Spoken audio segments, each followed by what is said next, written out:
Siyempre, congratulations, Kitch, para dito sa bago mong, sabi natin, endorsement, Wow, okay, diba? salamat. Ano pinaka-favorite mong dito, ginagamit sa Ricochet?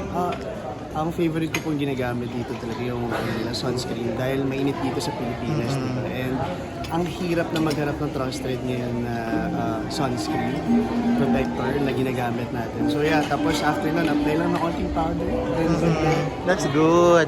Kitch, natutuwa kami dahil ang dami mong project, including, of course, ang Vibe. Yes, Grabe. salamat po. So far, 2 weeks na kayo. How are you enjoying the ride with your Vibe family? Ito, medyo nagkakasakit na, medyo may ubo na nga. Pero actually, yun yung masaya. Medyo fun yung fan-empowered show na yun. It's not about us, it's about the musicians, the fans na nanonood.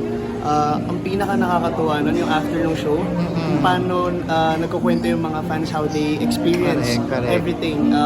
Actually, isa sa masaya akong part yung na-interview namin ng Apo Hiking Oh, nung Society. Sunday, no? Yeah. Kasi sabi nila, ang tagal na daw nilang hindi nakakanta yun sa ganong energy ng good, tao. that's And good.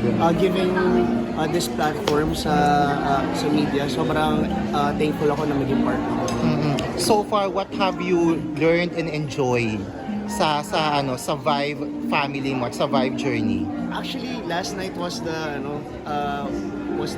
happiest segment for me sa 2 weeks na pag-run namin. I think yung banter namin ni Ana, ni Paolo, ni Rael, I mean marami pa. For sure, iba-iba naman dynamics per yung Vibe Jocks. Pero yung set ka kasi gabi, parang ano siya, alam mo yung sobrang natural, Correct. sobrang fun, tapos parang nandun pa rin naman yung mga info, so intact pa rin. Yeah. Ang ganda na, from an audience point of view, ang ganda na nung dynamics and camaraderie yung mga Vibe Jocks at syempre may mga Gen V. Kumusta na kayo sa set? Kamusta na yung closeness? Actually, sobrang mas nagiging intact kami ngayon. Siyempre, may mga sa work, may mga saluhan tayo, mga hindi natin na-expect na, uy, meron pala kami chemistry na itong co-host namin na pwede niya akong saluhin. At the same time, ikaw din bilang host, yun din yung gagawin. Tapos, syempre, minsan habang nagbe-makeup, meron kami mga jokes ni Rael na, bro, pwede mo ako biruin kasi para naka-tiger print siya na damit.